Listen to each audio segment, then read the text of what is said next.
Okay. The dishwasher machine. Open it here. Of course, the tablet in here.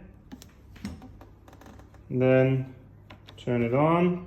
It's always set on the eco program, 3 hours and 15 minutes. You can delay for hours when it should start. When you want it to start, you just push this one and it will stop flashing. You close the machine and it starts. You can also push this one, then it's only 1 hour and 4 minutes. Let's try it out. It's flashing.